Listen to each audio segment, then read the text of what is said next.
bonjour à tous, je suis en compagnie d'Olivier Renet qui vient accompagner ici des jeunes du club de Clichy. Alors écoute Olivier, pour ceux qui ne te connaissent pas encore, est-ce que tu peux te présenter ? Oui, bonjour Étienne. Très simplement, je suis Olivier Renet, j'ai 43 ans. Disons que j'ai passé déjà 17 ans de ma vie à être joueur international et maintenant je continue à jouer pour mon plaisir, mais j'ai plutôt axé ma vie professionnelle aux échecs sur l'entraînement. Voilà. Donc ici, dans le cadre du Festival de Nancy, on a pensé que c'était une excellente opportunité pour nos jeunes de venir participer à des tournois fermés. Bon, pour plusieurs raisons. La première raison, c'est que le tournoi étant bien organisé, on sait qu'on est dans de bonnes mains, donc ça c'est toujours bien. Ensuite, c'est des tournois de type fermé, donc les jeunes n'ont pas trop l'occasion de jouer. Ça a deux avantages à mon avis. Le premier avantage, c'est que étant donné que c'est des tournois fermés, on peut préparer éventuellement les parties à l'avance. Puisqu'on connaît nos adversaires et donc dans le cadre d'un entraînement, c'est bien de pouvoir travailler les ouvertures et puis le fait que ça paye, enfin le fait que ce soit joué. Parce que très souvent on prépare mais on ne sait jamais si ça a trop été joué. Mais je parle même pas du fait de gagner ou de perdre grâce au... C'est surtout dans le but de s'entraîner, de préparer des variantes et de pouvoir les pratiquer quoi. Puis le deuxième avantage, ça c'est quelque chose de très important pour moi, c'est que d'habitude quand ils vont dans les Open, ils vont jouer soit un joueur très très fort à 2350, donc là c'est un peu trop fort pour des jeunes qui sont à 1900, soit un beaucoup plus faible à 1400.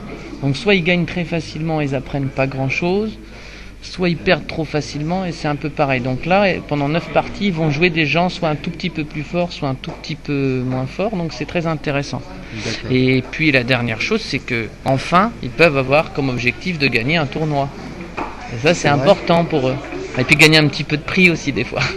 Voilà, il y a même des prix pour les premiers, pour les vainqueurs de chaque tournoi, et je crois même savoir que pour certains tournois, ils peuvent se qualifier, ou même pour tous, il me semble, ils peuvent se qualifier pour le tournoi supérieur l'année suivante. Voilà. Donc ça, c'est un bon objectif sportif, toujours très important pour les joueurs d'échecs, et pour n'importe quel sportif en fait.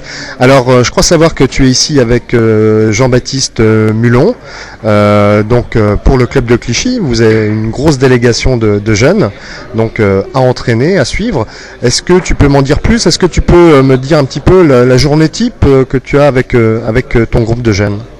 Oui, alors on est venu avec Jean-Baptiste, en fait ça a été décidé au sein du club de Clichy, donc moi je ne suis pas exclusivement entraîneur du Clichy, mais pour les jeunes, donc c'est les jeunes que j'entraîne en France, c'est au club de Clichy. On a décidé de faire des accompagnements cette année, parce qu'on a pensé que c'était effectivement peut-être un des meilleurs moyens de les faire progresser. Donc certains jeunes qui sont déjà en équipe de France, ils ont la possibilité d'être suivis dans des tournois lors des championnats internationaux. Voilà. Mais la plupart, je pense que le fait de les accompagner, de les voir jouer, ça nous permet de mieux les comprendre et comme ça de mieux appréhender les compétitions.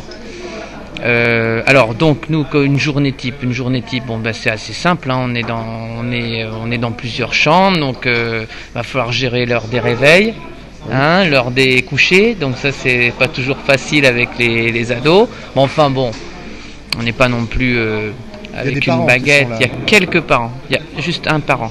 D'accord. Voilà, il y a Jean-Baptiste et juste une mère qui est venue. Donc les enfants sont assez contents quand ils peuvent un peu sortir de leur famille, déjà ça leur plaît bien. Donc le matin, qu'est-ce qu'on fait ? On se partage, on a partagé le nombre d'élèves qu'on a, on essaye de comprendre la façon dont l'adversaire joue, de regarder quelles sont ses qualités, après de voir éventuellement les ouvertures qu'il joue. Est-ce qu'on a la possibilité soit de jouer son répertoire, soit de faire des expériences aussi qui nous permettent de nous entraîner, parce que le but c'est quand même c'est des joueurs quand même qui vont participer au championnat de France des jeunes, donc c'est un tournoi d'entraînement. D'accord. Donc ça permet, je pense aussi de faire des expériences qu'on peut pas forcément faire dans des tournois très importants où le moindre point est primordial. Voilà. Okay. Donc ça c'est la philosophie. Donc après, une fois qu'on a fait ces préparations, ils vont jouer. Alors c'est vrai que il y a eu 2 fois où il y a 2 rondes par jour, donc là on n'a pas beaucoup de temps quand même, faut avouer. Mais sinon, dans le cadre des journées avec une seule ronde par jour, donc après on rentre, on mange. Le soir, il y en a qui sont fatigués, il y a des plus jeunes, donc ils vont se coucher. Bon, les autres vont se détendre un peu. On a l'occasion pour certains de repréparer encore le soir pour le lendemain. Et puis revoir les parties, surtout. Le débriefing. Un peu le débriefing, surtout voir les parties. Donc on analyse différents facteurs. La gestion du temps, les positions, on essaye de voir, parce que moi je les connais bien, donc je connais un petit peu leurs défauts, de voir si à travers les défauts qu'ils ont, ils ont pu les dépasser. Bon, puis on regarde aussi ce qui a été préparé, est-ce que ça a été efficace, enfin on essaye de tirer le maximum d'enseignement d'une partie. Parce que moi, je pense qu'un joueur d'échecs se construit sur des expériences. Et donc plus on tire profit des expériences, plus on peut avancer vite. Voilà, donc pour en tirer profit, il faut bien se préparer avant les parties et bien les analyser après. C'est deux choses. Bien sûr. Alors, trop souvent, les joueurs, malheureusement, ne tirent pas assez profit. Soit ils réfléchissent pas assez pendant la partie et du coup ils mouillent pas assez le maillot et l'expérience n'est pas assez profitable. Ça arrive. Soit une fois qu'ils ont vu un truc, ils le revoient pas plus tard quand ils sont chez eux, etc. Bon. Donc si on en tire le maximum, on peut construire, je pense, un joueur d'échecs de plus en plus vite. Voilà. D'accord. Voilà. Je pense que c'est une construction par strat, donc il y a tellement de choses à améliorer, c'est difficile quand même. Hein. Oui, c'est là qu'on voit la difficulté du métier d'entraîneur, en fait, qui est la plongée dans le bain avec ces jeunes, et c'est la meilleure façon de voir comment ils évoluent, donc de voir un peu je dirais un peu ce stress, gérer la compétition. Alors, écoute, je crois aussi savoir que tu vas accompagner peut-être pas le même groupe, mais d'autres jeunes, ou certains peut-être qui sont déjà ici, au championnat de France. Alors, je crois qu'on a bien compris que ça faisait partie, c'était une étape avant le championnat de France, une sorte de tournoi test un peu, pour éventuellement même d'expérimentation. Est-ce que tu peux nous en dire plus après sur les objectifs de tes jeunes, alors peut-être dans ce tournoi et puis après au championnat de France? Les objectifs, ils sont en fonction aussi du niveau des jeunes. Donc il y en a ici, ils sont venus quand même à Nancy pour gagner les tournois. Ils sont pas venus pour. Donc on a déjà plusieurs jeunes qui sont en tête. Donc on assigne comme objectif ce type de. Enfin, on peut assigner. Il faut pas quelqu'un qui a des chances. Hein. C'est pas la peine de mettre des objectifs trop hauts. Il faut pas qu'ils soient trop bas non plus, quoi. Donc on essaie de les motiver dans ce sens. Sinon pour le championnat de France, c'est devenu quand même un tournoi très important. D'abord, c'est un tournoi majeur, au sens où c'est là que les enfants, on sent qu'ils donnent vraiment le meilleur d'eux-mêmes, quoi.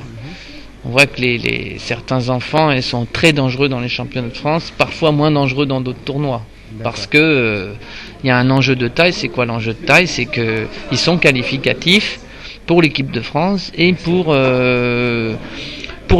ce qui va avec. Donc qu'est-ce qui va avec? Il y a certains stages. Pour certains, ça peut être des invitations dans des tournois jeunes, les invitations au championnat d'Europe, au championnat du monde. Donc tout le monde est derrière eux. On essaie de faire le maximum. Pour les parents, c'est important. D'abord, ils investissent du temps, parfois même de l'argent. Pour les clubs, c'est important. Donc ils sentent quand même il y a une pression pour ceux qui peuvent jouer les premiers rôles. Voilà. Donc ceux qui sont venus ici, on a quand même Bastien qui a déjà été champion de France, il y a Maxime Lagarde qui a été très bien classé, donc on a quand même quelques bons joueurs, Marc a été 3 fois championne de France, donc c'est déjà des joueurs d'expérience, donc eux s'ils viennent au championnat, ça va être pour jouer les premiers rôles. Voilà. Donc c'est quand même un stress. Hein. Ok, donc c'est un petit peu cultiver la culture de la gagne ici, avec essayer ceux qui sont en position de pouvoir gagner le tournoi. Et en fait, c'est quand même un challenge au départ, même s'ils peuvent être dans les meilleurs classés du tournoi, le plus faible n'aura pas plus de 100 points d'écart avec ce joueur. Alors écoute, est-ce que tu veux rajouter quelque chose sur ce tournoi? Très légèrement, oui. Parce qu'en fait, on parle beaucoup de premier rôle et de qualification, de championnat de France. Je voudrais aussi dire qu'on a aussi beaucoup de joueurs qui, même s'ils ne sont pas en mesure encore de jouer les premiers rôles, sont passionnés et que quels que soient les objectifs, en fait, ils sont toujours très très heureux parce qu'il y a un phénomène aussi d'équipe qui fait qu'il y a un groupe. Il y en a beaucoup qui sont contents d'être avec les copains et donc indépendamment de tout le côté, disons, sportif au niveau, il y a aussi beaucoup de camaraderie et beaucoup de choses très sympas et je crois que c'est aussi beaucoup pour ça qu'ils viennent dans les tournois. Ils sont contents de se retrouver. Je pense que ça, c'est, si on leur demandait, c'est peut-être ça qui est le plus important pour eux, quoi. Donc on essaye d'une certaine manière, de les pousser, mais le côté le plus important, c'est quand même qu'ils passent un super moment et ils sont quand même en vacances, quoi. Voilà. Et je pense qu'ici, ça se passe très bien. Voilà. Donc merci Étienne. Merci Olivier. Et voilà. Et à bientôt pour une autre interview.